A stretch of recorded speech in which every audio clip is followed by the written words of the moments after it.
वसुदेवसुतं देवं कंसचाणूरमर्दनं देवकी परमानन्दं कृष्णं वन्दे जगद्गुरुम्।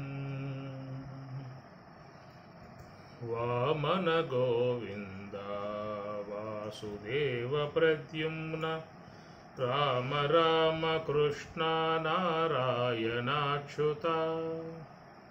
वामन गोविन्द वासुदेव प्रद्युम्न राम राम कृष्ण नारायणाच्युता।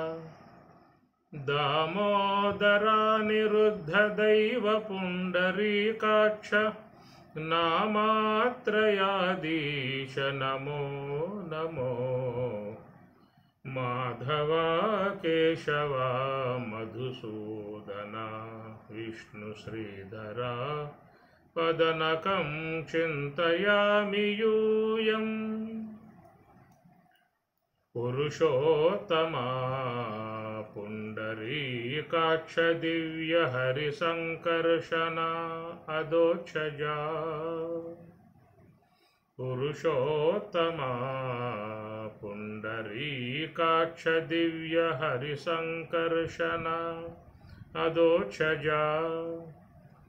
नरसिंह ऋषिकेश नगदरात्रिविक्रम शरणागता रक्षा जय जय श्रीहरे। माधवा केशव मधुसूदना महिता जनार्दना मत्स्यकूर्मवराह सहज भार्गवा बुद्धा जयतुरगा कल्की। विहिता विज्ञान श्रीवेङ्कटेश शुभकरं विहिता विज्ञान श्रीवेङ्कटेश शुभकरम्। अहमिह तव पददास्यं वनिशं भजामि। अहमिह तव पददास्यं वनिशं भजामि। माधवा केशवा मधुसूदना विष्णुश्रीधरा पदनकं चिन्तयामि यूयम्।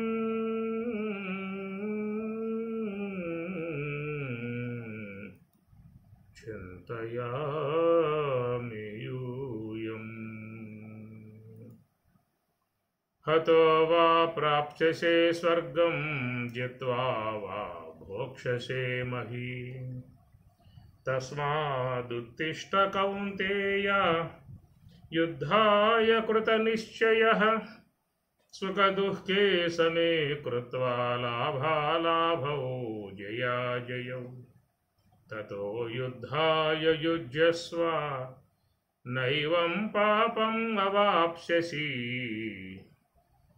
एषा ते अभिहिता सांख्ये बुद्धिः योगे तु इमां शृणु। बुद्ध्या युक्तो यया पार्थ कर्मबन्धं प्रहास्यसि। हतो वा प्राप्स्यसे स्वर्गं जित्वा वा भोक्ष्यसे महीम्। तस्मात् उत्तिष्ठाले उत्तिष्ठता जागृता प्राप्य वरान् निबोधता। क्षुरस्य दारा निशितः दुर्गः पदः తత్కవయో వదంతి ఉత్తిష్టాలే అనేటువంటి ఒక అంశముగా పరమాత్మ ప్రబోధిస్తూ ఉన్నాడు. కాబట్టి యుద్ధం తస్మాత్ ఉత్తిష్ట కౌంతే యుద్ధాయ కృతనిశ్చయ. యుద్ధాయ యుద్ధము కొరకు పితృదీయ భక్తి ఏకవచనం. యుద్ధాయ యుద్ధము కొరకు కృతనిశ్చయ కృతనిశ్చయుడవై ఉండుము అనేటువంటి యొక్క మాట మరి అర్జునుడికి చెప్పటమే కాదు, సమస్త యావత్ మానవాళి అందరికీ కూడా చెప్పేటువంటి మాట. కృతనిశ్చయ కృతనిశ్చయులై యుద్ధం చేయుటకు కృతనిశ్చయులై ఉండండి అనేటువంటి విషయము. మనం యుద్ధం అనేటువంటి అంశాన్ని గురించి నిన్న అనేక అంశాలలో నుంచి చెప్పుకోవటం జరిగింది. కనుక యుద్ధం అనేది విశ్వంలో నిరంతరంగా జరుగుతున్నటువంటి ఒక పోరాటం. అనేక రంగాలలో అనేక మంది వాళ్ళ హక్కులు సంపాదించుకోవటానికి సాధించుకోవటానికి ఈ పోరాటాలు అనేటువంటివి ముఖ్యంగా చేస్తూ ఉంటారు. దేవదానవులకి నిరంతరంగా ఉండేటువంటి యొక్క పోరాటము దేశ విదేశాలకు నిరంతరంగా ఉండేటువంటి యొక్క పోరాటము, కులాలకు మతాలకు జరిగేటువంటి మరొక పోరాటము, ఎప్పుడూ కూడా అనేక పోరాటాలు విశ్వంలో ఎప్పుడు జరుగుతూ ఉండేటువంటి విధానమే. కాబట్టి యుద్ధం అనేటువంటి యొక్క అంశం సత్యాన్ని జయించడానికి, సత్యాన్ని స్వాధీనం చేసుకోవటానికి, సత్యాన్ని చేరుకోవటానికి చేసేటువంటి యొక్క యుద్ధం. కాబట్టి ఈ ప్రకారముగా లోకములో ఎవరికి వారు వారి వారి యొక్క రంగాలలో వాళ్ళు పోరాటాలు చేసే విధానం చూస్తూ ఉన్నాము. కాబట్టి ఇక్కడ క్షత్రియ విధానాలుగా అర్జునుని ఉద్దేశించి చెప్పినటువంటి భావన మనకు గోచరిస్తూ ఉన్నప్పటికీ కూడా మరి భగవద్గీత ఉపనిషత్తుల యొక్క సారం కాబట్టి ప్రధానముగా బ్రహ్మము యొక్క అనుభవాన్ని పొందే విధానముగా ఉన్నటువంటి యొక్క అంశాన్ని భగవద్గీత బోధిస్తున్నది. ప్రతి ఒక్కరూ కూడా ఆత్మతత్వానుభవాన్ని పొందాలనేటువంటి యొక్క భావనతోనే భగవద్గీత సందేశం అనేటువంటిది ఉన్నది. తస్మాత్ యోగి భవ అని పరమాత్మ చెప్పే మాట, యోగివి కమ్మో అని చెప్పని అంటూ ఉంటాడు. కాబట్టి ఈ విషయంలో భగవద్గీత ప్రధానముగా బోధిస్తుంది. కాబట్టి మరి ఇక్కడ యుద్ధం అని చెప్పనే మాట వచ్చినప్పుడు ఆత్మరాజ్యాన్ని సాధించుకోవటానికి అందరికీ కూడా యుద్ధం అనేటువంటి సిద్ధమై ఉన్నది. ఆత్మానుభవాన్ని పొందాలన్న అపేక్ష ఉన్నటువంటి వారు యుద్ధాన్ని ప్రకటించాలి. అనాత్మ మీద యుద్ధాన్ని ప్రకటించటం, కాబట్టి తన లోపల ఉన్నటువంటి వాడితో చేసేటువంటి పోరాటం అనేటువంటిది ఈ యుద్ధం. అది బయట చేసేటువంటి యుద్ధాలు, హక్కులు సాధించుకోవడానికి చేసేటువంటి యుద్ధాలు, తన అధికారాలను చేజిక్కించుకోవడానికి చేసేటువంటి యుద్ధాలు, తన యొక్క ఆధిక్యతను పెంపొందింపజేసుకోవడానికి చేసేటువంటి యుద్ధములు. కాబట్టి ఈ ప్రకారముగా లోకంలో మరి అనేక విధాయకాలుగా ఉన్నటువంటి పోరాటాలు. మరి గజేంద్ర మోక్షంలో కూడా మనం చూసినట్లయితే కరిమకరితోడ ఉద్దండతరాత్రులు సంధ్యలు దివసంబులు సలిపెన్ పోరొక్క 1000 సంవత్సరముల్ అని చెప్పని కూడా అది కూడా పోరాటం చేసినటువంటి అంశం. భాగవతంలో చాలా అంశాలు మనకు వస్తూ ఉంటాయి పోరాటం చేసే విధానాలలో. కనుక చివరికి ఏమిటంటే సత్యమేవ జయతే అని చెప్పనే మాట ఉపనిషత్ బోధిస్తూ ఉన్నది. కనుక యుద్ధములో చివరికి ఏమిటంటే సత్యమే జయిస్తుంది అని చెప్పాలి. అసత్యానికి ఎంత బలం ఉన్నా కానీ మరి ఆ పోరాటంలో చివరికి ఓడిపోయేటువంటిది అసత్యము, సత్యమే జయిస్తుంది అనేటువంటిది. అంటే రావణ యుద్ధంలో కూడా అనేకమైనటువంటి యొక్క మాయోపాయములు పన్ని అనేక రకాలైనటువంటి యుద్ధాలు చేసినప్పటికీ కూడా రాముడు సామాన్య మానవ అంశము కలిగి మానవ విధానముగా ఆయన నిలబడి ఉన్నాడు. అలాంటి ఆయన దగ్గర ఎలాంటి యొక్క మహిమలు లేవు, ఎలాంటి మరి తపస్సు విధానాలు లేవు. అవన్నీ కూడా రాక్షసుల యందు ఉన్నప్పటికీ కూడా అవన్నీ కూడా మటుమాయం చేశాడు రామచంద్రమూర్తి. ఎందుకంటే ఈ దగ్గర సత్యం అనేటువంటిది ఉన్నది కాబట్టి సత్యమేవ జయతే అనేటువంటిది ఉపనిషద్వాక్యం. చివరికి ఎన్ని వాళ్ళు మాయలు చేసినప్పటికీ కూడా రాముడే జయించాడు. కనుక సత్యమే జయిస్తుంది అనేటువంటి విధానము. కాబట్టి ఇలాంటి విధానములో ఈ పోరాటం అనబడేటువంటి విధానములో ఆత్మ యొక్క తత్వానుభవాన్ని పొందేటువంటి విధానములో కూడా పోరాటమే, ఇది కూడా యుద్ధమే అని చెప్పిన అర్థం. యుద్ధాయ కృత నిశ్చయ అనగా తన లోపల ఉన్నటువంటి అనాత్మ సంబంధ వృత్తులతో చేసేటువంటి యుద్ధం. యుద్ధాయ కృత నిశ్చయ, అనాత్మను జయించందే నీకు ఆత్మరాజ్యాన్ని ఆత్మానుభవాన్ని పొందే అవకాశం లేదనేటువంటిది ఉపనిషత్తులు బోధిస్తూ ఉన్నాయి. ఇది పెద్ద పోరాటం. బహూనాం జన్మనాం అంతే ప్రయత్నయతమానస్తు యోగి సంశుద్ధ కిల్పిష, అనేక జన్మ సంసిద్ధ. ఒక జన్మలో నిర్వర్తింపబడేటువంటిదిగా లేదు అని చెప్పని కూడా అంత విధాయకాలుగా లోపల అనాత్మబడేటువంటి యొక్క వస్తువులతో చేసేటువంటి పోరాటం, తనతో తాను చేసే పోరాటం అని అర్థం ఎక్కడ. కాబట్టి ప్రకారంగా తనలో అనేక అనాత్మ సంబంధమై ఉన్నటువంటి సంస్కారాలు కానీ వృత్తులు కానీ గుణాలు కానీ ఆత్మ కంటే భిన్నముగా చేరి ఉన్నటువంటి అనాత్మ వస్తువులు.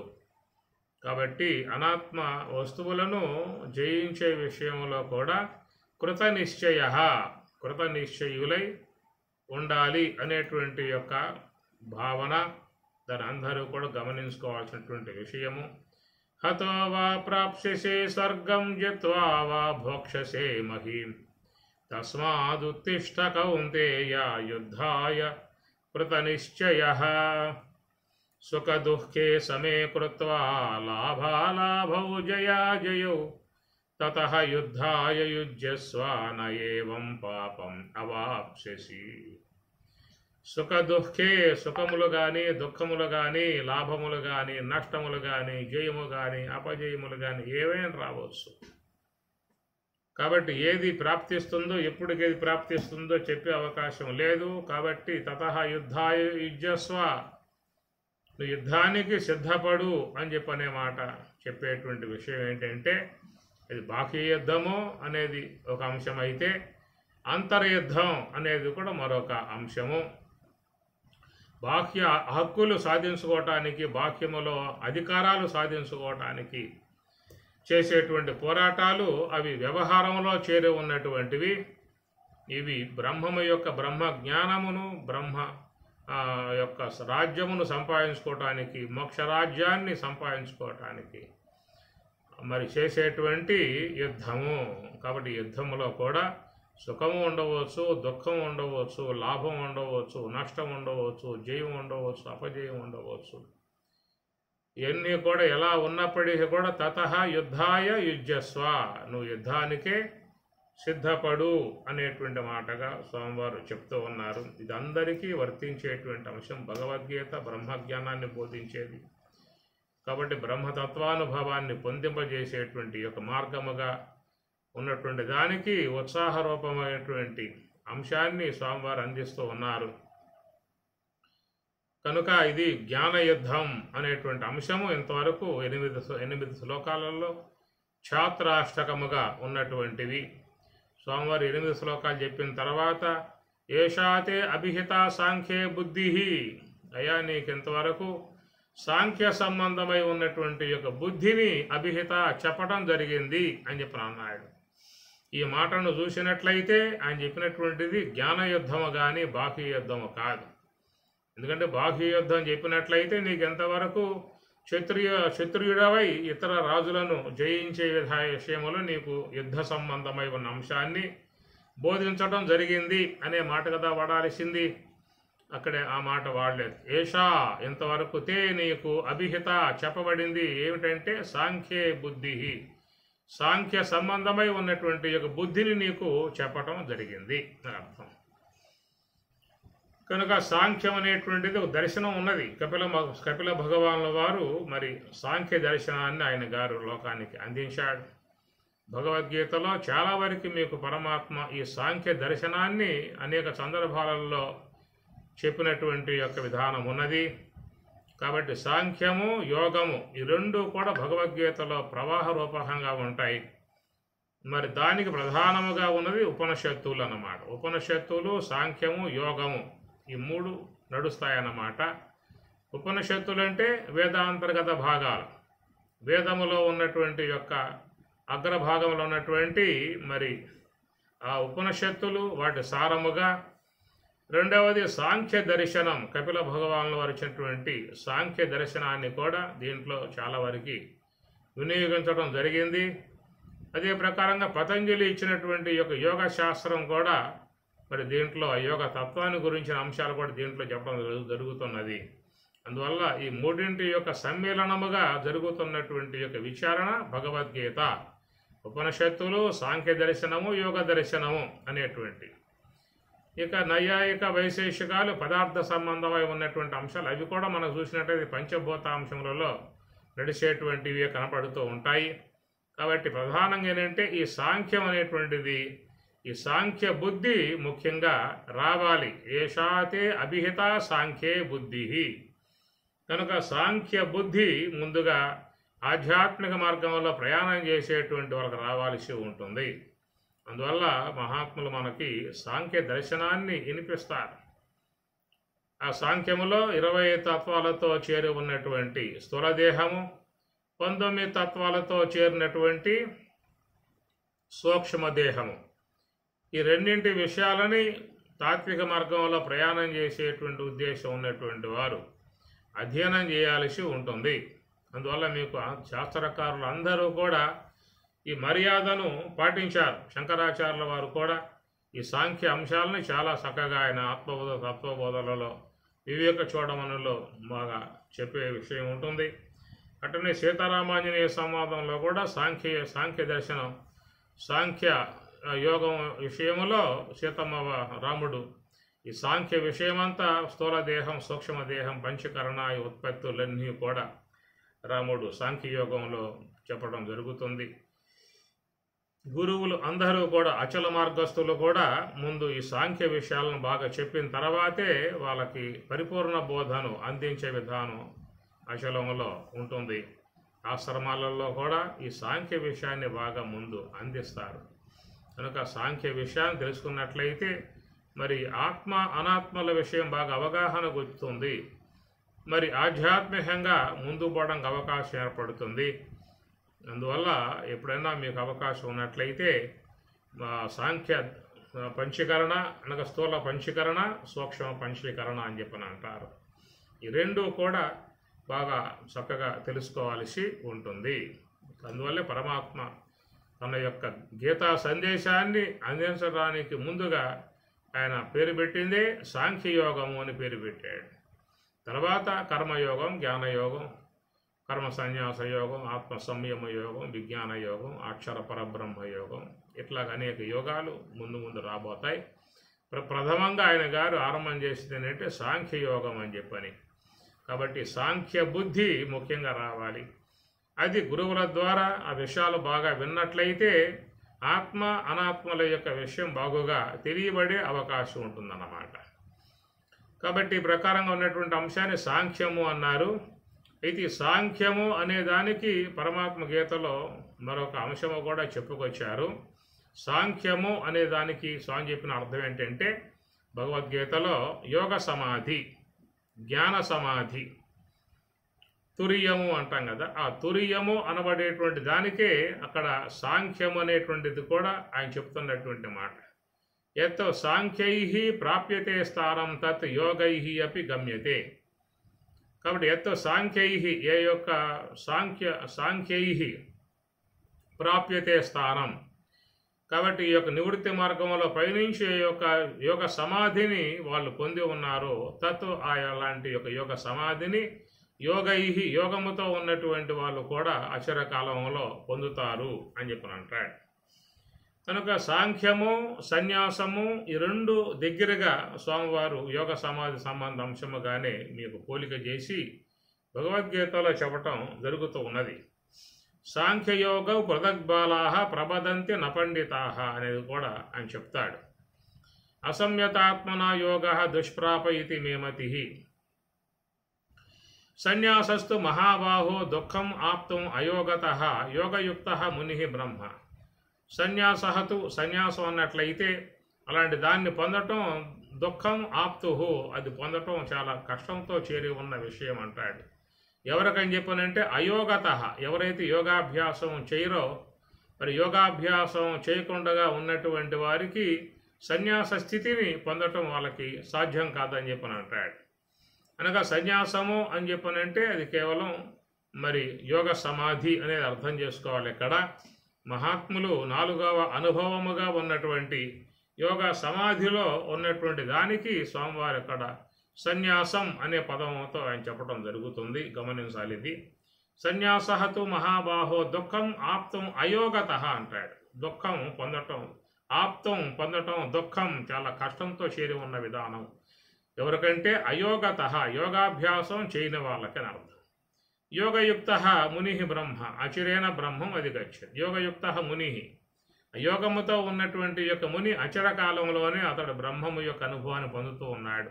ఆ బ్రహ్మానుభవాన్ని పొందటమే సన్యాసము అని చెప్పనే మాటగా మనకు ఆ శ్లోకంలో చెప్పేటువంటి అంశం. కనుక సన్యాసము అనేటువంటి దానికి యోగ సమాధి, జ్ఞాన సమాధి, అట్లనే దానికే సాంఖ్యము అనేటువంటిదిగా చెప్పడం జరుగుతుంది. సాధారణంగా సాంఖ్యము అని చెప్పనంటే గురువులు శిష్యులకు ఆత్మ అనాత్మల యొక్క విషయాన్ని చక్కగా విడదీసి చెప్పేటువంటి యొక్క దానికి 20 తత్వాలతో చేరి ఉన్నటువంటి యొక్క దానిని సంఖ్య అంటే లెక్క అన్నమాట.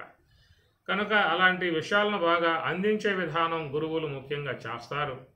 అది సాంఖ్య విచారణ అని చెప్పని అంటారు.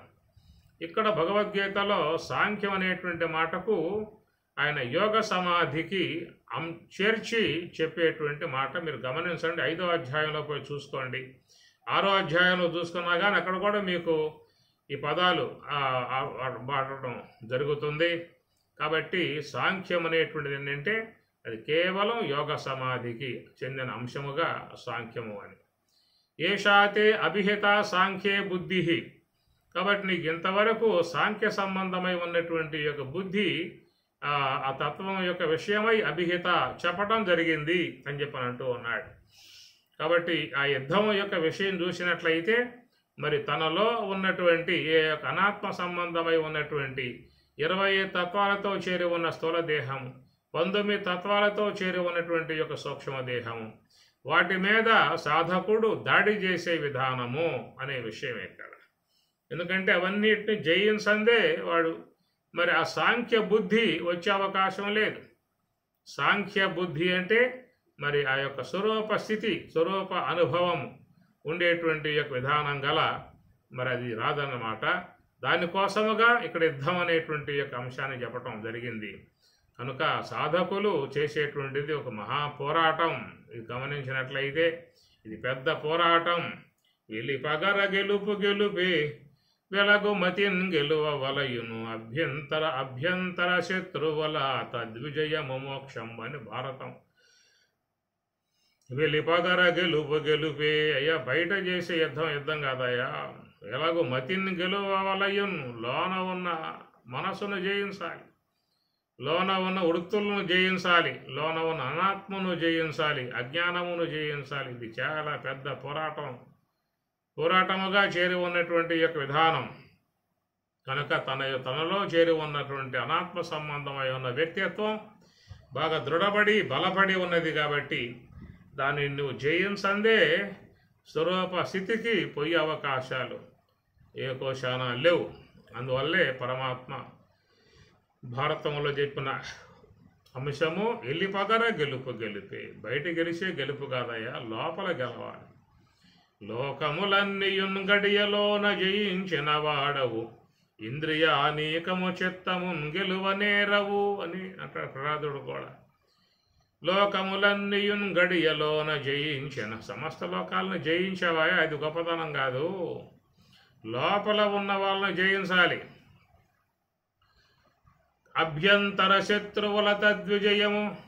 కాబట్టి లోపల ఉన్న శత్రువులనే విషయం మీకు భాగవతం 7వ స్కంధంలో కూడా ఆయన గారు ప్రహ్లాదుడు ఆయన లోపల జయించాడు, అనాత్మను జయించాడు. కాబట్టి ప్రహ్లాద ప్రకర్షేణ ఆహ్లాద, ప్రహ్లాదు సార్థకనామం అయింది. ప్ర అనేది ఉపసర్గ, ఆహ్లాదము అంటే ఆనందం, నిరంతరముగా బ్రహ్మమునందు ఉండి ఆనందించే విధానం. మాతృగర్భము జొచ్చి మొన్నది మొదలుగా చిత్తమచ్యుతమేద చేర్చువా. తల్లి గర్భంలో ఉండగానే మహర్షుల వారి యొక్క బోధన విన్నాడు, సాంఖ్య విషయాన్ని విన్నాడు, ఉపదేశాన్ని పొందాడు, నివృత్తి మార్గంలో పయనించాడు. మొత్తం తల్లి గర్భంలో మొత్తం పూర్తి చేసుకుని బయటకు వచ్చాడు ఆయన గారు.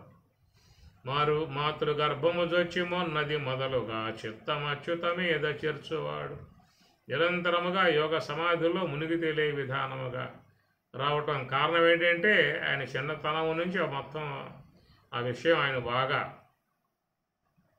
అనుభవానికి వచ్చింది. కాబట్టి ఆయన ప్రహ్లాదుడు అన్నారు. హిరణ్యకశిపు, హిరణ్యం అంటే బంగారం అని చెప్పినారు, కశిపు అంటే అన్నం, అనగా బంగారమునే ఆహారముగా భుజించేటువంటి వాడు హిరణ్యకశిపు. బంగారం రజోగుణం యొక్క సంకేతాలుగా, వెండిని సాత్వికంతో పోలిస్తారు, ఇనుముని తమస్సుతో పోలిస్తారు, బంగారమును రజోగుణంతో పోలుస్తారు. కాబట్టి హిరణ్యకశిపు ఈ రజోగుణ స్వభావముతో ఉండేటువంటి వాడు. ఈ రజోగుణ స్వభావము కలిగి ఉన్నటువంటి వాళ్ళు బయట పోరాటాలు చేస్తారు. తమో గుణమే స్వభావముగా ఉన్నటువంటి వాళ్ళు బయట పోరాటాలు చేస్తారు. బయట శత్రువులు ఉన్నారు, బయట ఉన్నారనేటువంటి విధానముగా వాళ్ళు బయట పోరాటాలు చేస్తారు. సాత్వికం కలిగి ఉన్నటువంటి వాడు శత్రువులు బయట లేరు, లోన ఉన్నారనే విషయం గమనించి వాడు లోపలికి పోయి లోపల పోరాటం చేస్తాడు, లోపల వాళ్ళతో యుద్ధం చేస్తాడు సాత్వికుడు. అది కనుక లోపల వాళ్ళని జయించినట్లయితే లోకమంతా కూడా మిత్రులే, సమస్త సర్వమానవులు మిత్రులుగా వస్తారు. ఎందువల్లంటే మరి ఆ సర్వాత్మన భావం వస్తుంది కదా. నివృత్తి మార్గములపైన అనాత్మను జయించి ఆత్మ సన్నిధికి చేరాడా, ఆత్మయే తానై ప్రకాశించాడు అంటే సర్వాత్మనా భావం వస్తుంది. సమస్త జీవులలో నేనే ఉన్నాను. ఏమి ఒక సూర్యుండు సమస్త భూతములకు తానొక్కొక్కడై తోచుపోలిక. కనుక సూర్యుడు సమస్త మానవులకి ఎట్లయితే ఒక్కొక్కడుగా గోచరిస్తూ ఉన్నాడు, ఆ ప్రకారంగా బ్రహ్మము కూడా మరి అన్ని దేహాలలో ప్రకాశిస్తూ ఉన్నది. కాబట్టి మరి లోనికి ప్రయాణం చేసి లోన ఉన్న అనాత్మ వర్గాన్ని జయించి ఆత్మరాజ్యాన్ని పొందినవాడు సర్వభూతస్థమాత్మానం సర్వభూతాని చ ఆత్మని. శరీరములు వేరువేరుగా ఉన్నా కానీ లోన ఉన్న చేతనం నేనే అనేటువంటి భావన. విద్యా వినయ సంపన్నే బ్రాహ్మణే గవిహస్తిని సునిశైవ శపాకేశ పండిత సమదర్శన అన్నాడు. సమదర్శనము, సమ అంటే బ్రహ్మం. ఉపాధులు వేరువేరుగా ఉన్నాయి. బ్రాహ్మణ, గోవు, శునకము, చండాలుడు ఉపాధులు వేరువేరుగా ఉన్నాయి. ఉన్నా కానీ లోన ఉన్న చేతనం మాత్రం ఒకటే. కాబట్టి దానికి ఎలాంటి యొక్క మరి కలంకములు అంటే అవకాశం లేదు. శునక దేహంలో ఉన్న, గార్ధప దేహంలో ఉన్న, మరి మానవ దేహంలో ఏ దేహాల్లో ఉన్నా కానీ దానికి ఉపాధి సంబంధమై ఉన్నటువంటి వికారాలు కానీ ఉపాధి సంబంధమై ఉన్నటువంటి దోషాలు కానీ ఏవి కూడా ఆత్మకు అంటే విధానం కాదు. ఇప్పుడు ఆకాశం అనేది మరి లోకంలో అన్ని పదార్థాలలో చేరి ఉంది కదా. లోకంలో ఎన్నో మాలిన్య వస్తువులు ఉన్నాయి. ఆ మాలిన్య వస్తువులలో కూడా ఆకాశం ఉన్నది. కానీ ఆకాశానికి అంటే విధానం ఉంటుందా? ఎన్ని మాలిన్య వస్తువులలో ఉన్న, మురుగులో ఉన్న, మట్టిలో ఉన్న, గబ్బు పదార్థాలలో దేంట్లో ఉన్నా కానీ ఆకాశానికి ఏ దోషము అంటదు. అట్లాగా మరి భగవంతుడు అంతటా బ్రహ్మం మరి అంతటా వ్యాపకమై ఉన్న స్వరూపం కనుక అనాత్మ సంబంధమై ఉన్నటువంటి వికారాలు ఆత్మను అంటే అవకాశము లేదు. కాబట్టి పరమాత్మ ఇక్కడ విద్యా వినయ సంపన్నే బ్రాహ్మణే గవిహస్తే సమదర్శన. సమ అంటే బ్రహ్మము, దర్శన దర్శించేవాడు. ఇలాంటి యొక్క దర్శన విధానం ఎవరికి వస్తుందని చెప్పేసి మరి లోనికి పోయిన వానికి వస్తుంది. కనుక లోపలికి ప్రయాణం చేసిన వానికి వచ్చేది సమదర్శనము. ఎందుకంటే బ్రహ్మం అనేది లోపల అంతర్గతంగా ఉన్నది. అంతర్గతముగా ఉన్నటువంటి యొక్క ఆత్మను మరి అంతర్గతంగా ప్రయాణం చేసిన వాళ్ళకి గోచరిస్తుంది. కాబట్టి ఆత్మ యొక్క స్వరూప అనుభవాన్ని పొందిన తర్వాత వానికి ఏమేర్పడుతుంది? సర్వాత్మనా భావం వచ్చేస్తుంది. దేహాలు వేరుగా ఉన్న ఆత్మ ఒకటే అనే భావం వస్తుంది. కాబట్టి అందరి యందు కూడా ఆయనకి ఎలాంటి ద్వేషభావం లేకుండా అందరినీ కూడా ప్రేమింపగలిగేటువంటి విధానముగా వాళ్ళకి అలాంటి దృక్పథం వస్తుంది, స్థితి వస్తుంది. కాబట్టి ప్రకారముగా ఇక్కడ మన చక్కటి ఉదాహరణలు, ఒకటేమో ప్రహ్లాదుడు, మరొకటేమో హిరణ్యకశిపు. హిరణ్యకశిపు అంటే రజోగుణ స్వభావం గలవాడు. హిరణ్యాక్షుడు అంటే తమోగుణ స్వభావం గలవాడు. ప్రహ్లాదుడు అంటే ప్రకర్షణ ఆహ్లాద సాత్విక స్వభావం గలవాడు. కనుక సాత్విక స్వభావం గలవాడు లోనికి పోయాడు, లోన ఉన్న అనాత్మ వస్తువులను జయించాడు, లోన ఉన్న శత్రువర్గాన్ని జయించాడు. ఆ లోపల ఉన్నటువంటి బ్రహ్మము యొక్క అనుభవాన్ని పొంది నిరంతరంగా ఆనందిస్తూ ఉండేవాడు. కాబట్టి ప్రహ్లాదుడు అని చెప్పేశాడు. అలాగా ఉన్నటువంటి ఆయనకి సమస్త జీవులన్నీ కూడా మరి హరిమయము విశ్వమంతయు హరి విశ్వమయుండు సంశయము పని లేదా హరిమయము కాని ద్రవ్యము పరమాణువు లేదు అని అన్నాడు. హరిమయము విశ్వమంతయు అంతా కూడా హరిమయముగా మరి భగవన్మయముగా చూసేటువంటివి. దృష్టిం జ్ఞానమయం కృత్వా పశ్చేత్ బ్రహ్మమయం జగత్తు. దృష్టిని మార్చుకో, నువ్వు వస్తువులు మార్చాల్సిన అవసరం లేదు, దృష్టిని మార్చుకో అని చెప్పిన. కాబట్టి నీ యొక్క భావగ్రాహి జనార్దన, భావాన్ని నువ్వు శుద్ధం చేసుకో, నీ చూపును శుద్ధం చేసుకో. కాబట్టి లోనికి పోయినటువంటి వాళ్ళు ఆత్మ సన్నిధికి పోయి సర్వాత్మన భావన పొందారు. బయటికి పోయేటువంటి వారు అనాత్మ వస్తువుల మీద ద్వేషభావాన్ని, వ్యత్యస్త భావాన్ని, విరోధ భావాలని పెంచుకోవటం జరుగుతూ ఉంటుంది. కాబట్టి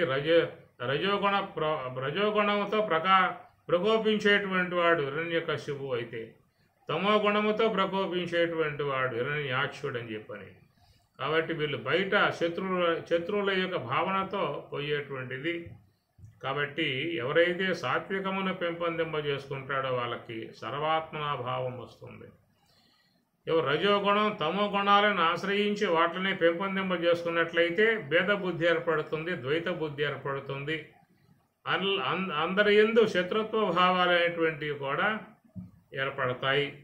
కనుక ఈ గుణ సమ్మేళనముల చేతనే ఇలాంటి వ్యత్యస్త భావాలన్నీ కూడా గోచరించే అవకాశము ఏర్పడుతుంది. కాబట్టి ఈ ప్రకారముగా మరి ఇక్కడ స్వామి చెప్పే విషయంలో ఏషాతే అభిహిత సాంఖ్యే, ఇంతవరకు నీకు సాంఖ్య సంబంధమై ఉన్నటువంటి యొక్క విషయాన్ని చక్కగా చెప్పడం జరిగింది అనే మాట ఏంటంటే, మరి నీ లోపల ఉన్న అనాత్మ వస్తువులపై దండయాత్ర చేసి వాటిని జయించాల్సి ఉంటుంది. ఉత్తిష్ట లే అనే మాటగా చూసినట్లయితే చాలా గొప్పదై ఉన్నటువంటి మాట. అలాగా అనాత్మను జయించగలిగితే నీకు ఇక్కడ మరి సాంఖ్య బుద్ధి ఏర్పడుతుంది అన్నమాట. కాబట్టి జ్ఞాన బుద్ధి ఏర్పడుతుంది. యుద్ధము ద్వారా పర్యవసానముగా అనాత్మను జయించినప్పుడు మరి ఆ యొక్క స్వరూప అనుభవాన్ని పొందినప్పుడు అది ఉండేది ఏమిటయ్యా అంటే సాంఖ్య బుద్ధి, అది జ్ఞాన బుద్ధి అన్నమాట. అది రావాలి, అది సంపాదించుకోవాలి. ఊరకే వచ్చేది కాదు. చాలామంది లోకంలో సాధన ఏం అవసరం లేదు, ఏ సాధన అవసరం లేదు, ధ్యానం అవసరం లేదు, జపం అవసరం లేదు, ఏం అవసరం లేదు. కేవలం తాత్విక అంశాలను అధ్యయనం చేసుకుంటే చాలు. ఆత్మానాత్మలను విభజించుకొని అహం బ్రహ్మాస్మి అనేటువంటి భావంతో ఉంటే సరిపోతుంది. ఎలాంటి యొక్క ప్రయత్నములు అవసరం లేదు అనేదిగా చాలామంది లోకంలో చెప్పేటువంటి విషయం అయిపోయింది. కానీ భగవద్గీతలో మాత్రం స్వామి చెప్పే మాట ప్రయత్నాత్ యతమానః. నువ్వు ప్రయత్నం చేస్తేనే సాధ్యం అవుతుందే తప్ప అప్రయత్నముగా నీకు వచ్చే అవకాశాలు లేవు. దానికే యోగం. ప్రతి అధ్యాయము యోగమే. సాంఖ్యం విషాదం తీసుకో, అది యోగంగా చెప్పుకొచ్చాడు. చాలామంది ఆశ్చర్యం కలుగుతూ ఉంటుంది. ఏమండి సాంఖ్యయోగం అంటే బాగా ఉంది, కర్మయోగం అన్నా బాగా ఉంది, జ్ఞానయోగం అన్నా బాగానే ఉన్నది, ఆత్మ సంయమ యోగం అన్నా అత్యద్భుతంగా ఉంది. ఈ విషాద యోగం ఏమిటయ్యా? విషాదం కూడా యోగమేనా? ఏడిస్తే కూడా యోగమేనా అనేదిగా చాలామంది సందేహం కలిగి ఉన్నటువంటిది. కానీ ఏడవటం అంటే లోకంలో చాలామంది ఏడుస్తూనే ఉంటారు. ఆ ఏడుపులు కాదు ఇక్కడ ఏడవమని చెప్పి అన్నది. ఏడ్చే ఏడుపుల్లో కూడా తేడాలు ఉంటాయి, రకరకాల ఏడుపులు ఉంటాయి లోకంలో. పిల్లకాయలు ఏడ్చే ఏడుపులు అవి ఒక రకంగా ఉంటాయి, పెద్దవాళ్ళు ఏడ్చే ఏడుపులు అదే రకంగా ఉంటాయి, భగవంతుని వద్ద భక్తులు ఏడ్చే ఏడుపులు అదే రకంగా ఉంటాయి, ఆఫీసర్ వద్ద ఏడ్చేటువంటి ఏడుపులు ఏ రకంగా ఉంటాయి. ఇట్లాగా చూస్తే అనేక ఏడుపులు లోకంలో ఉన్నాయి. ఎక్కడ పడ్డా దుఃఖాలు లేకుండా ఏమీ లేదు, ఎక్కడ పడ్డా దుఃఖాలే తాండవిస్తూ ఉన్నాయి. అయితే పైకి బెగ్గరగా ఏడవరు కానీ లోపల ఏడుపులు అనేవి సాగుతూ ఉంటాయి. లోపల ఏడుసి లోపలే బాధపడుతూ లోపల కుమ్మిలిపోతూ ఉండేటువంటి ఏడుపులు ఉంటాయి లోకంలో. పిల్లలు కాబట్టి కల్లా కపడం లేని వాళ్ళు కాబట్టి తమలో ఏం దాచుకోకుండా ఆ ఏడుపు ఏదో పైకి ఏడ్చేస్తారు ఆ పని వాళ్ళు.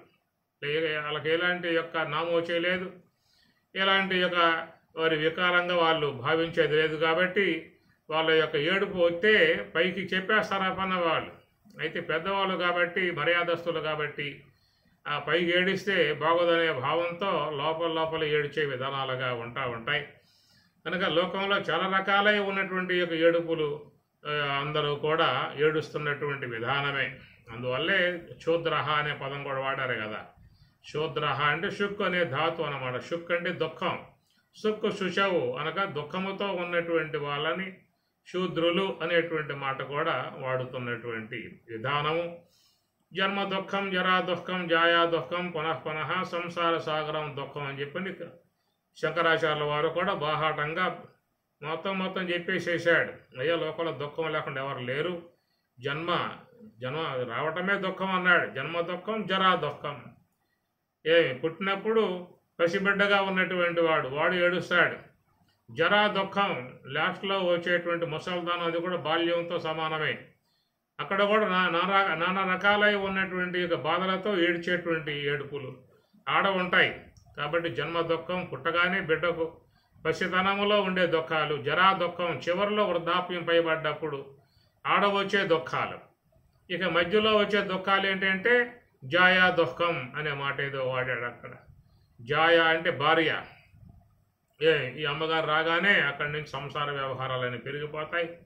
పిల్ల జల్ల గొడ్డు గోద తట్ట గుట్టలు మొత్తం చేరిపోతాయి.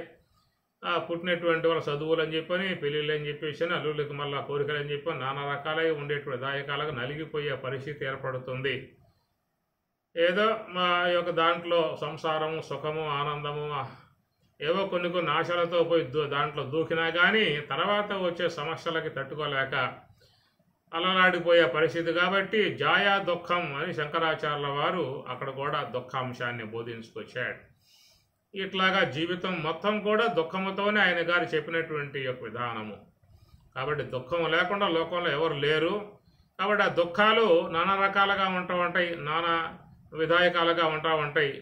ఎవరు ఏడ్చే ఏడుపులు వాళ్ళకి అన్వయం అయ్యేటువంటివి. అందరూ ఒకే విధానంగా ఏడవరు. ఒక్కొక్కరు ఒక్కొక్క రకమైనటువంటి విధాయకాల నుంచి వాళ్ళు ఏడ్చే పరిస్థితులు ఉంటా ఉంటాయి. అది లోపల ఏడ్చినా తట్టుకోలేక పైన ఏడ్చినా ఈ దుఃఖాలు మాత్రం ఎమడించే అవకాశాలు ఉంటాయి. కాబట్టి మరి మొత్తం కలిపి ఇది కూడా యోగమా అని చెప్పనే విషయంగా స్వామి చెప్పాడా అని సందేహం కలిగే అవకాశం ఉంటుంది. కానీ ఇక్కడ స్వామి చెప్పిన దుఃఖం వేరు. ఈ దుఃఖానికి యోగం అనే పేరు పెట్టాడు. కాబట్టి ఏమిటా దుఃఖము అని చెప్పనంటే మరి తన యొక్క ఉద్ధారకం కోసం ఏడ్చేటువంటి ఏడుపు అది విషాద యోగం.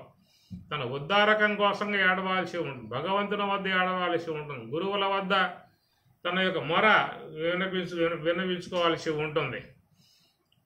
ఈ ప్రకారముగా మరి తాత్విక విషయమై, మోక్ష విషయమై, ఆత్మజ్ఞాన విషయమై పొందే పరితపన ఇది ఈ విషాదం యోగం కింద వచ్చే విధానం. అందువల్ల వేదవ్యాసుల వారు ఈ విషాదానికి యోగం అనేటువంటి మాట చెప్పుకొచ్చాడు. ఎందుకంటే అర్జున విషాద యోగం అన్నాడే తప్ప ధృతరాష్ట్ర విషాద యోగం అని చెప్పి ఎందుకనలేదు. భగవద్గీత తీగానే ముందుకు ఏడ్చింది ఎవడు? ధృతరాష్ట్రుడు. వాడు కూడా ఏడ్చాడు. మామకాహ పాండవాహ అని. మా వాళ్ళంతా ఏమయ్యారు? అందరం చంపేశారా? ఎవరైనా కొద్దిగా మిగిలి ఉన్నారా? అసలు ఏం జరిగింది అనే విషయముగా ధృతరాష్ట్రుడు ఆయన దుఃఖంతోనే ఉన్నాడు. మరి ఉన్నప్పుడు భగవద్గీత ప్రథమాధ్యాయంలో ధృతరాష్ట్ర వాచ అని కదా పెట్టింది అక్కడ. అన్నప్పుడు మరి ఆ అధ్యాయానికి ధృతరాష్ట్ర విషాద యోగం అని పెట్టాల్సి ఉంటుంది ముఖ్యంగా. కానీ ఆ మాట పెట్టలేదు. ఎందుకంటే ధృతరాష్ట్రుడు మరి తన బంధువుల కోసంగా, తన పుత్రుల కోసంగా, తన ఆత్మీయుల కోసంగా, తన వాళ్ళ కోసం ఏడ్చాడే తప్ప ఆయన ఆత్మజ్ఞానం కోసం ఏడవలేదు. అర్జునుడి విషయం వచ్చినప్పుడు ఆయన మరి పరమాత్మను ప్రాధేయపడి పరమాత్మ శరణ వేడి, శిష్యస్తేహం షాధిమాం త్వాం ప్రపన్నం, నేను శిష్యుడను, నన్ను శాసించు, ఎంత శ్రేయ, నేను ఏ మార్గంలో పోతే శ్రేయస్సు ఏర్పడుతుందో, మోక్షం ఏర్పడుతుందో నాకు ఆ మార్గాన్ని తెలియజేయవలసింది. నకాంక్షే విజయం కృష్ణ నచ రాజ్యం సుఖానిచ, నాకు ఈ రాజ్యాలు వద్దు, భోగాలు వద్దు, ఏం వద్దు. కాబట్టి ఏ మార్గంలో పోతే శ్రేయస్సు ఏర్పడుతుంది, నాకు ఆ మార్గాన్ని బోధించమని చెప్పని ఒక ఆత్మజ్ఞాన విషయంలో భగవంతుని మొరబెట్టుకున్నాడు. భగవంతునితో చక్కగా ముచ్చటించుకుంటూ ఉన్నాడు. మనం భగవంతుని వద్దకు పోయినా కానీ లోక సంబంధమై ఉన్నటువంటి యొక్క వస్తువులు కోరుకుంటూ ఉంటాం. చాలామంది ఆలయాలకు పోతారు, టెంకాయలకు పడతారు, అభిషేకాలు చేస్తారు, అర్చనలు చేస్తారు, ఎన్నెన్నో చేస్తారు. చివరికి ఏంటంటే మరి మాకు వచ్చే ఏమైనా ఉంటే ఇచ్చిపోయించండి, వెళ్ళిపోతామని చెప్పి అంటారు. ధనకనక వస్తు ప్రాప్తిరస్తు, ఇష్టకామ్యార్థ ఫల సిద్ధిరస్తు, అష్టైశ్వర్యాది సిద్ధిరస్తు, ఇంకా ఎట్సెట్రా మీ వద్ద ఉన్నటువంటి ఏమన్నా ఉంటే మేము చెప్పొచ్చాము, మాకు తెలియనటువంటి అవి కూడా మీరు పంపించేయండి అన్న రీతులలో మరి ఈ యొక్క ప్రాపంచిక సంబంధమై, మాయా సంబంధమై, బాహ్య సంబంధమై, భౌతిక సంబంధమై, దేహ సంబంధమై ఉన్నటువంటి వాట్లను ప్రాధేయపడే విధానం భగవంతుని దగ్గర ఎవరైనా భగవంతుని వద్దకు పోయినప్పుడు స్వామి నాకు ఇవన్నీ అవసరం లేదు, నువ్వు ఏం కావాలో నీకు తెలుసు, ఏమి ఇవ్వాలో నీకు తెలుసు, కనుక నీ రక్షణలో నేను ఉన్నాను, అందుచేత నీ అనుగ్రహం నా యందు ఉంటే చాలు, నీ యొక్క స్వరూప అనుభవాన్ని పొందే విధానంగా శక్తిని నాకు ప్రసాదిస్తే చాలు, నివృత్తి మార్గంలో ప్రయాణం చేసేటువంటి శక్తిని నాకు ప్రసాదిస్తే చాలు అనే విధానముగా మోక్ష సంబంధమై ఉన్నటువంటి యొక్క అంశాన్ని లోకంలో ఎంతమంది గుడికి పోయి కోరుకుంటూ ఉన్నారు. నిన్న మొన్న చూస్తే మరి తిరుమల కొండ పట్టల మొత్తం అంతా ఎక్కడెక్కడ ఉన్న భక్తులంతా తిరుమల కొండకు అధిరోహించారు. మరి ఎంతమంది, ఇన్ని వేల మంది, లక్షల మంది వచ్చినటువంటి వాళ్ళ వంక పరమాత్మ చూస్తూ ఉన్నాడు. ఎవరైనా స్వామి మీ కృప నా యందు ఉంటే చాలు, నీ అనుగ్రహం నా యందు ఉంటే చాలు,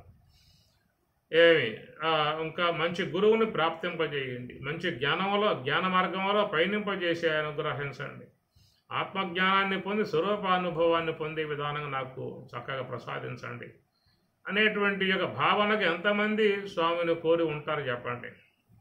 ఎంతమంది పోయినా వాళ్ళ భౌతికమై ఉన్న కోరికలను విన్నవించుకోవడమే కానీ నీ కృప నా యందు ఉంటే చాలు, నీ అనుగ్రహం నా యందు ఉంటే చాలు, ఎల్లవెల్లలా నన్ను సన్మార్గంలో పయనింపచేయి, జ్ఞాన మార్గంలో పయనింపచేయి, నాకు ధ్యానంలో బాగా ఉండే అవకాశం ఏర్పాటు చేయి అనే విధానముగా ఆత్మజ్ఞాన విషయముగా కోరినటువంటి వాళ్ళు లక్షల మందిలో ఎంతమంది ఉంటారో అనేది ఎవరికి వారు విచారించుకోవాల్సి ఉంటుంది. కాబట్టి ప్రకారంగా అది విషాదం, లోకంలో అంతా విషాదమే, కానీ విషాద యోగం భగవద్గీత ప్రథమాధ్యాయం విషాద యోగంగా వేదవ్యాసుల వారు పెట్టారంటే కారణం ఏంటంటే మరి ప్రతి ఒక్క వ్యక్తిలో కూడా కలిగే విషాదం ఇలాంటి విషాదం కలగాలి, అలాంటి విషాదాలు కాదు, వాటి కోసం ఏడవటం, వీటి కోసం ఏడవటం, ఈ విధముగా మరి భౌతిక వస్తువుల కోసం ఏడవటం కాకుండా భగవత్ ప్రాప్తి కోసముగా భగవద్ విషయమై, భగవద్ జ్ఞాన విషయమై, ఆ విషయాలలో భగవద్ అనుగ్రహ విషయమై దుఃఖించగలిగితే అది యోగం అనే మాట కింద వస్తుంది. కాబట్టి ఆ ప్రకారముగా మరి మానవులు పొందేటువంటి యొక్క ఈ దుఃఖములు అనంతములుగా ఉన్నాయి. కాబట్టి అవన్నిటినీ కూడా తొలగింపజేయగలిగేటువంటి స్థితి ఒక్క సాంఖ్యమునకే ఉంటుంది. సాంఖ్యము అని చెప్పినంటే యోగ సమాధి సంబంధమే ఉన్నటువంటి అంశము సాంఖ్యము. కాబట్టి పరమాత్మ ఎక్కడ సాధకులే ఉన్నటువంటి వాళ్ళను ఉద్దేశించి సాంఖ్యం అనేటువంటి అంశాన్ని ఈ 2వ అధ్యాయంలో చెప్పడం జరుగుతూ ఉన్నది. ఆ తర్వాత మళ్ళా కర్మయోగము అని, జ్ఞానయోగమని, కర్మ సన్యాస యోగమని, ఆత్మ సంయమ యోగం, విజ్ఞాన యోగం, అక్షర పరబ్రహ్మ, చాలా పదాలు వస్తాయి తర్వాత కాలంలో. మొట్టమొదటిగా మీకు ఈ సాంఖ్యం అనేటువంటి యొక్క అంశాన్ని చెప్పడం జరుగుతూ ఉన్నది. కనుక గురువుల ద్వారా 20 తత్వాల యొక్క అంశముల మీద చక్కగా మాట్లాడుకుని వారితో సంభాషించుకొని తెలుసుకోవడం అనేటువంటి ఒక అంకం అయితే, రెండవది గురువు ద్వారా ప్రసాదింపబడేటువంటి యోగ అంశం, దాని యోగ ఉపదేశ అంశం అన్నమాట, బ్రహ్మోపదేశము అంటారు. అలాంటి బ్రహ్మోపదేశాన్ని ఆయన ద్వారా పొందినప్పుడు అక్కడి నుంచి వాళ్ళ యొక్క యుద్ధం అనేటువంటి దాంట్లో కథన రంగంలో అడుగుపెట్టిన వాళ్ళు అవుతారు. ఈ కథన రంగం అనాత్మతో చేసే పోరాటం అనేటువంటి దాంట్లో వాళ్ళు అడుగుపెట్టినటువంటి క్షత్రియులై యుద్ధం చేసే విధానం ఉంటుంది. కాబట్టి అటు యుద్ధానికి సంబంధించినటువంటి యొక్క అంశము నీకెంతవరకు చెప్పటం జరిగిందయ్యా అనే మాటగా స్వామివారి ఇక్కడ ఏషా అతే అభిహిత సాంఖ్యే బుద్ధి అన్నారు. ఇది సాంఖ్య బుద్ధి అన్నమాట. ఇది రావటం చాలా గొప్ప విషయము. గురువుల వద్ద కూర్చోవాలి, వారికి శుశ్రూషగా చేయాలి. తద్విధి ప్రణిపాతేన పరిప్రశ్నేన సేవయ ఉపదేశంతి తే జ్ఞానం జ్ఞానిన తత్వదర్శన అని అన్న పరమాత్మ. కాబట్టి ఉపదేశంతి తే జ్ఞానం, అట్టి వాళ్ళు మనకు ఉపదేశిస్తారు. ఎప్పుడు ఉపదేశిస్తారు? తద్విధి ప్రణిపాతేన పరిప్రశ్నేన సేవయ, సేవ చేయాలగా, సేవలు అందించాలి. సేవలు అని చెప్పినట్టే మీకు సీతారామాంజనేయ సంవాదాలు ఎన్ని వస్తాయి అక్కడ. అంగ శుశ్రూష, భావ శుశ్రూష, ఆత్మ శుశ్రూష అని ఇట్లా శుశ్రూషల గురించి సీతారామాంజనేయులో మరి అమనస్క యోగంలో స్వామి చెప్పుకొస్తారు. అక్కడ గురుపదాంబోజములు గలుగగలుగనే ప్రివిమల వైరాగ్య భాగ్య మహిమ గురుతత్వమాత్మకనుగొనగన్న గలుగునే వృతిలేనివి చిత్తోపరతి సుఖంబు అని అక్కడ గురుతత్వం గురించి రాముడు బోధిస్తూ చివరికి అట్టి విద్యార్థి వాడు మరి ఈ విధమైనటువంటి గురుసేవ చేయాలనే భావనగా చెప్పుకొస్తాడు. కాబట్టి గురువులకు మంచి విధానముగా అనుగ్రహానికి పాత్రులు కావాలి. అనుగ్రహానికి పాత్రులైతేనే వాళ్ళ నుంచి ఏదైనా గ్రహించుకునే అవకాశం ఏర్పడుతుంది. అర్జునుడు కూడా మరి అనుగ్రహానికి పాత్రుడయ్యాడు కాబట్టి పరమాత్మ నుండి దివ్య జ్ఞానాన్ని పొందగలిగాడు. బ్రహ్మగారు అనుగ్రహానికి పాత్రుడయ్యాడు కాబట్టి సిద్ధయ్య లోక ప్రసిద్ధిగాంచినటువంటి వాడి ఆత్మత్వానుభవాన్ని పొందగలిగాడు. ఇట్లా యాజ్ఞవల్కి సూర్య భగవాను అనుగ్రహాన్ని పొందాడు కాబట్టి శుక్ల యజుర్వేదాన్ని ఆయన అందుకోగలిగాడు. అట్లా రాముడు కూడా వశిష్ఠుని ఆశ్రయములో తత్వజ్ఞానాన్ని ఆయన గ్రహించగలిగాడు. అంతా తద్విధి ప్రణిపాతేన పరిప్రశ్నేన సేవయ ఉపదేశంతితే జ్ఞానం. వాళ్ళు మనకు మంచి మార్గాన్ని ఉపదేశించే విధానం ఉంటుంది కాబట్టి ఆ ప్రకారంగా వాళ్ళ అనుగ్రహముతో ఈ సాంఖ్యతత్వాన్ని బాగా తెలుసుకునే విషయం రావాలి. తీసుకున్న తర్వాత మళ్ళా బ్రహ్మోపదేశాన్ని గావించుకొని ఇక అనాత్మతోటి చేసేటువంటి ఒక పోరాటం జ్ఞానయుద్ధం. ఈ జ్ఞానయుద్ధం అనేటువంటిది వస్తుంది. అలాంటి విధానం రావటమే ఏషాతే అభిహిత సాంఖ్యే బుద్ధి యోగే తు ఇమాం శృణు అని చెప్పినట్టు స్వామివారు ఏమంటారు, బుద్ధ్యాయుక్తో యయా పార్థ కర్మబంధం ప్రహాస్యసి. ఇంతవరకు నీకు సాంఖ్య సంబంధమై ఉన్నటువంటి యొక్క బుద్ధి నీకు చెప్పడం జరిగింది.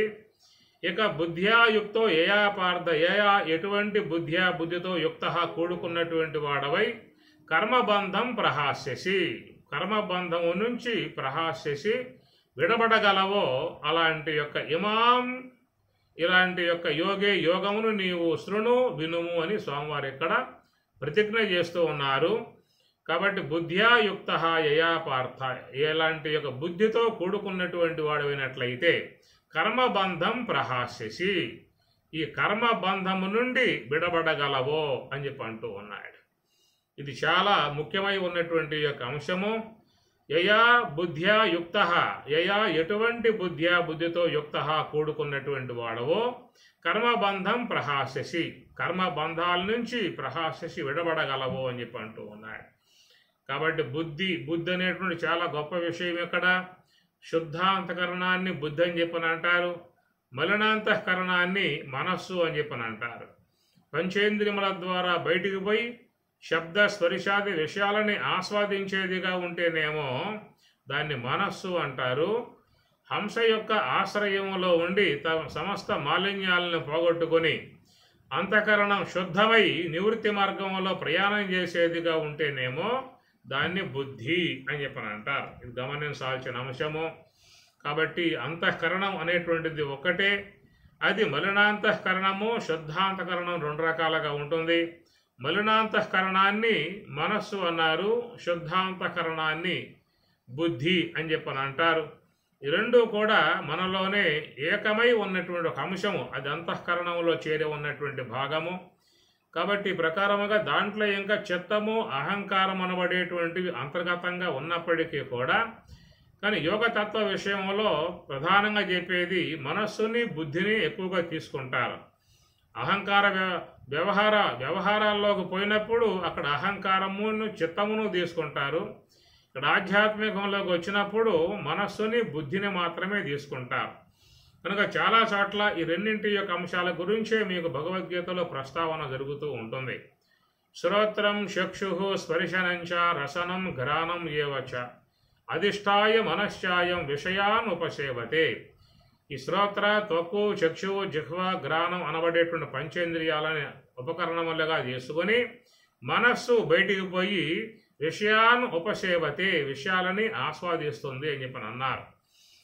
అనగా శబ్ద స్పర్శ రూప రస గంధ అనబడేటువంటి వాట్లను ఆస్వాదించే విధానముగా ఉన్నంతకాలం దాన్ని మనస్సు అని చెప్పని అంటారు.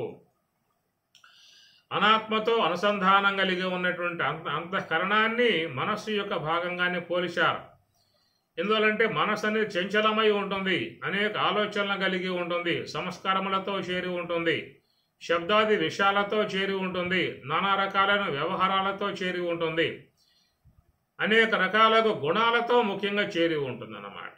అనగా కామ, క్రోధ, లోభ, మోహ, మద, మత్సర, ఈర్ష, ద్వేష, దంభ, అభిమాన, గర్వ, కోరిక, మమకార, మోహ ఇత్యాదివన్నీ కూడా చూసినట్లయితే ఈ మనస్సు అనేటువంటి క్షేత్రములోనే ఇవన్నీ కూడా చేరి ఉన్నటువంటి విధానము. మనస్సు యొక్క క్షేత్రము గమనించండి, ఇది మనోక్షేత్రము. కనుక అందరూ కూడా చాలా వరకు ఈ మనోక్షేత్రములోనే వాళ్ళ వ్యవహారములు చేసుకుంటూ ఉన్నటువంటిది. మనోక్షేత్రాన్ని దాటి పోగలిగే ఉపాయము తెలియదు, దానికి పోయేటువంటి మార్గము తెలియదు. కాబట్టి ఈ ప్రకారముగా మనస్సు అనేటువంటి యొక్క క్షేత్రములోనే అందరూ కూడా నిలిచి ఉన్నటువంటి విధానము. ఉదయం లేచింది మొదలు పడుకోబోయేదాకా ఈ మనోక్షేత్రమునందే అందరూ తమ తమ వ్యవహారములు చేసుకుంటూ ఉన్నారు. ఈ మనోక్షేత్రము యొక్క పరిధిలోనే మీకు జ్ఞానేంద్రియములు కర్మేంద్రియములు అనేటువంటి ప్రధానంగా ఉన్నాయి. కాబట్టి జ్ఞానేంద్రియములతో విషయాలను తీసుకోవడం, కర్మేంద్రియాలతో వ్యవహరించడం అనేది ఎక్కువ సమయం మనకి నడుస్తున్నటువంటిది. కాబట్టి మనోక్షేత్రమునందే మన జీవన గమనములు అన్నీ కూడా చాలా వరకు సాగిపోతూ ఉన్నాయి.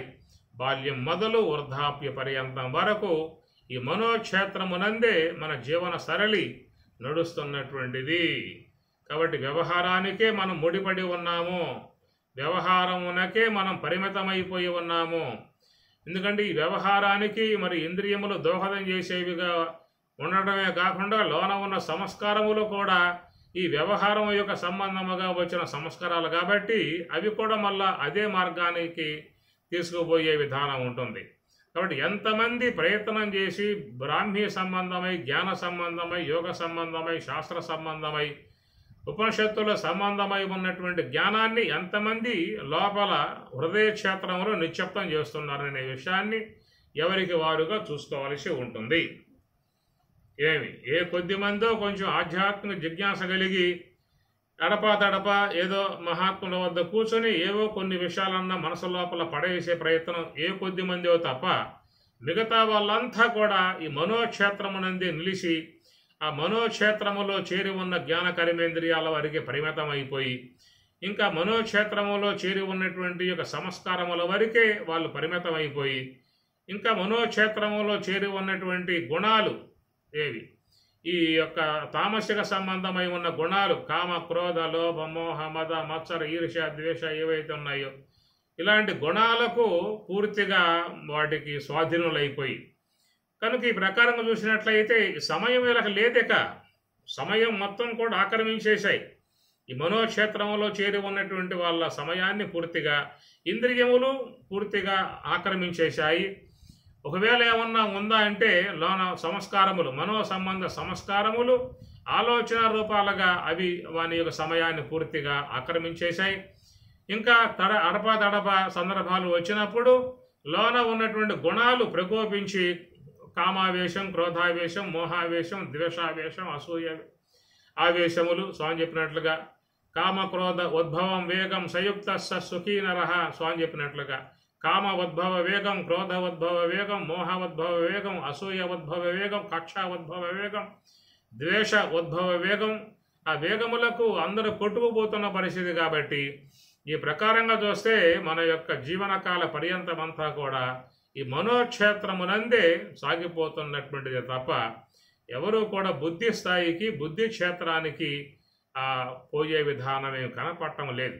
ఆ మాటే స్వామిగారు భగవద్గీతలో చెప్పిందే, నేను చెప్తున్న అంశమే కాదు. ఈ రాబోయే శ్లోకాలలో మీకు దాన్ని విస్తృతంగా వ్యాఖ్యానం చేయడం జరుగుతుంది సందర్భం కాబట్టి దాన్ని మనం జ్ఞాపకం చేసుకుంటూ ఉన్నాము. నాస్తి బుద్ధి అయుక్తస్య నచాయుక్తస్య భావన నచాభావయత శాంతి అశాంతస్య కుత సుఖం. కాబట్టి నాస్తి బుద్ధి అనే మాట స్వామివారు వాడతారు. అక్కడ బుద్ధి లేదయ్యా అన్నాడు. బుద్ధి లేదయ్యా అంటే ఏదో నింద, ఏదో కోపావేశంతో చెప్పేటువంటి యొక్క తిట్టు అని చెప్పిన అర్థం కాదు. నాస్తి బుద్ధి అంటే శుద్ధ సాత్విక బుద్ధి, జ్ఞానక్షేత్రం, బుద్ధి క్షేత్రం. ఆ బుద్ధి క్షేత్రంలో మరి ప్రవేశించిన విధానం లేదు. నాస్తి బుద్ధి అయుక్తస్య నచాయుక్తస్య భావన.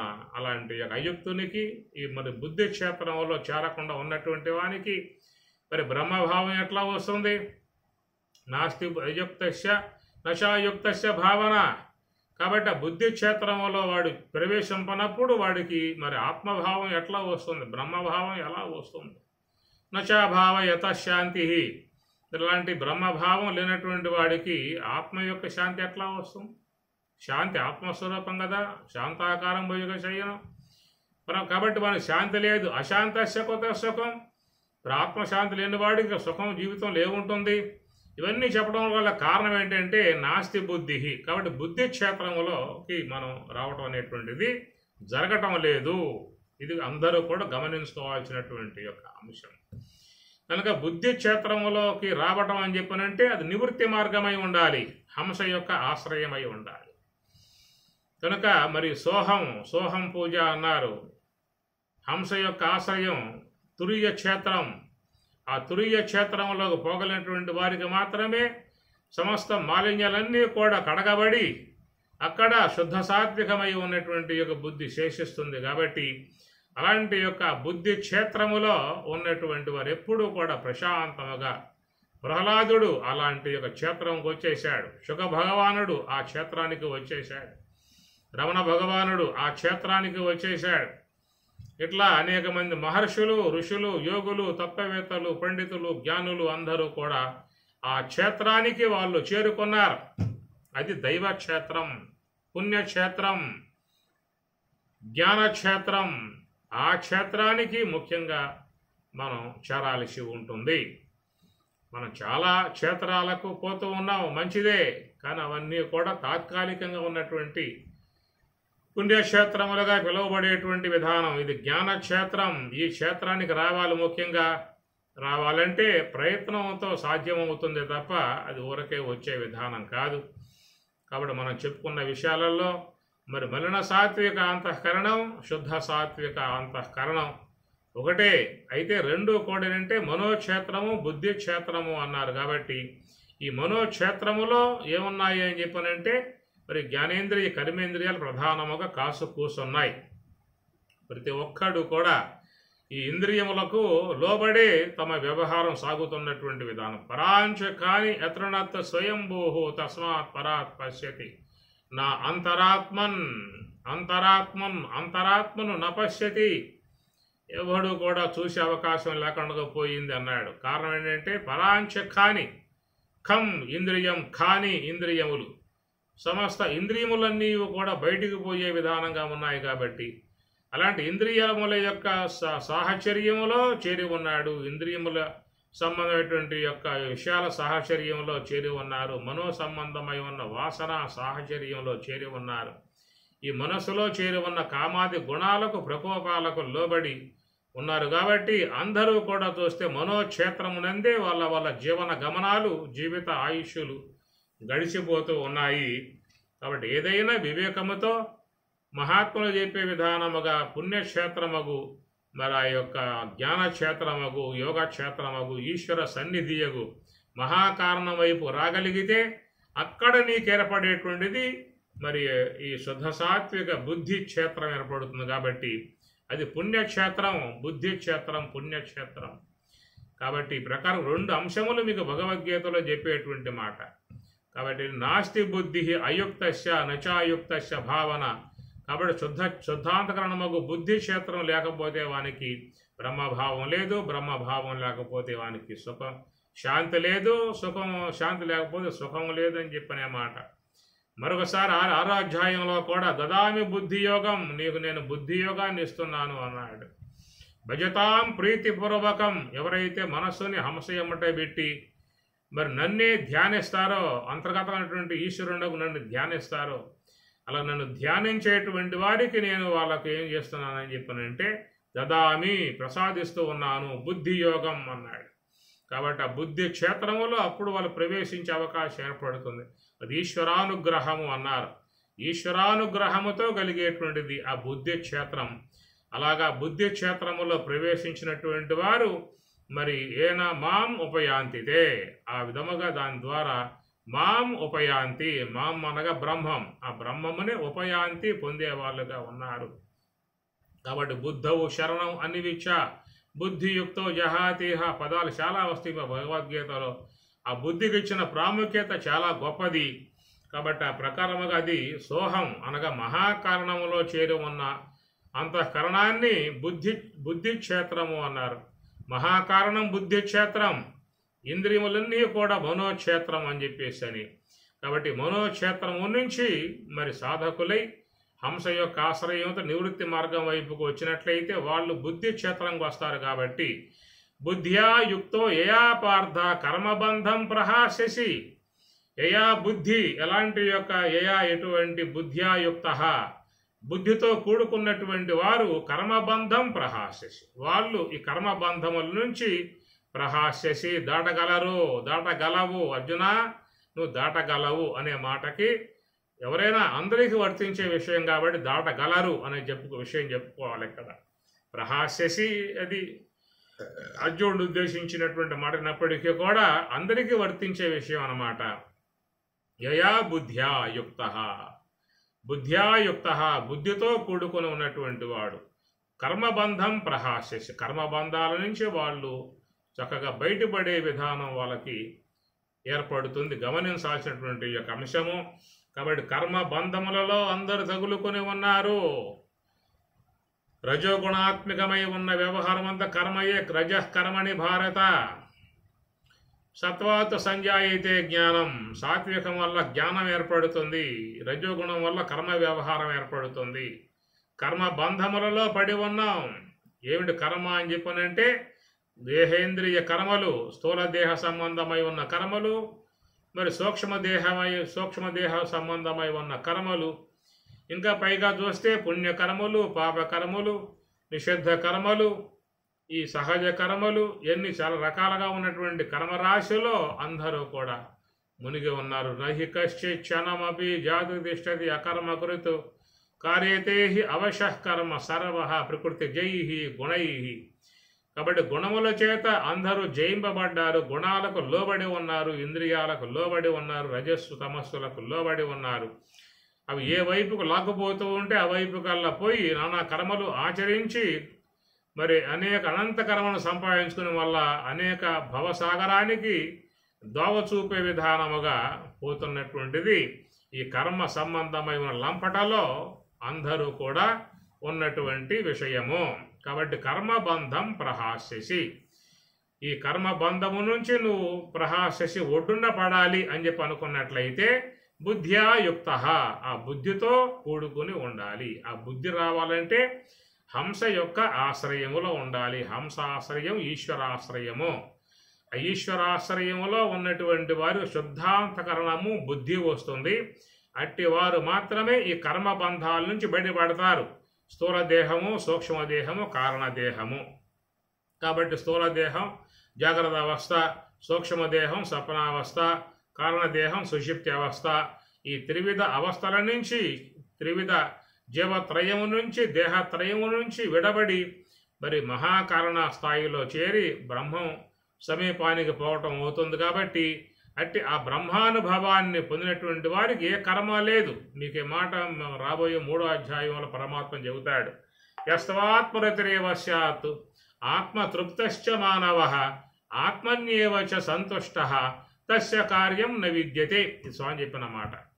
ఆత్మ సంతుష్టి, ఆత్మయంది రతి, ఆత్మయంది ఆనందం, అలా స్వరూప ఆనందాన్ని పొందేటువంటి వారికి తస్య అట్టి వానికి చేయదగు కార్యం ఏమీ లేదన్నాడు. తస్య కార్యం న విద్యతే.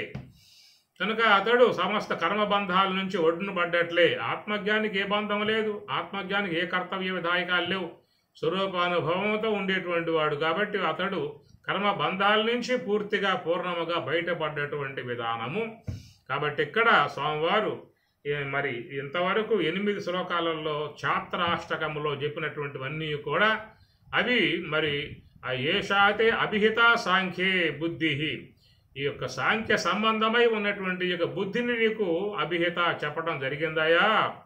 మరి ఇక్కడ యయా బుద్ధ్యా ఎలాంటి యొక్క బుద్ధితో కూడుకున్నట్లయితే నీవు కర్మబంధాల నుంచి బయటపడగలవో అలాంటి యొక్క విషయం నీకు రాబోయే మరి విషయాలుగా నీకు చెప్పబోతూ ఉన్నాను. అవి శృణు వినుము అని చెప్పనంటూ మరి ఈ యొక్క బుద్ధి క్షేత్రంలోకి పోయి దాని ద్వారా మరి మోక్ష సామ్రాజ్యాన్ని పొందటానికి యోగ్యముగా ఉన్నటువంటి అంశాలని నేను నీకు చెప్పబోతూ ఉన్నాను. నువ్వు విను అనే విషయముగా మనకి 39వ శ్లోకంలో స్వామివారు విషయాన్ని ప్రస్తావిస్తూ ఇక రాబోయే శ్లోకాలు మీకు కర్మబంధము నుంచి విడబడటానికి యోగ్యమై ఉన్నటువంటి విధానము, ఆ బుద్ధి క్షేత్రములోకి పోవటానికి గల చక్కటి మార్గ విధానాలని స్వామి చెప్పబోతున్నటువంటి సందర్భం. అవి మనం మళ్ళా అధ్యయనం చేసే ప్రయత్నం చేద్దాం. ఓం సహనా భవతు సహనౌ భునక్తు సహ వీర్యం కరవావహై తేజస్వినావధీతమస్తు మా విద్విషావహై. ఓం శాంతి శాంతి శాంతి. హరి ఓం తత్సతు. శ్రీ గురుభ్యో నమః. హరి ఓం.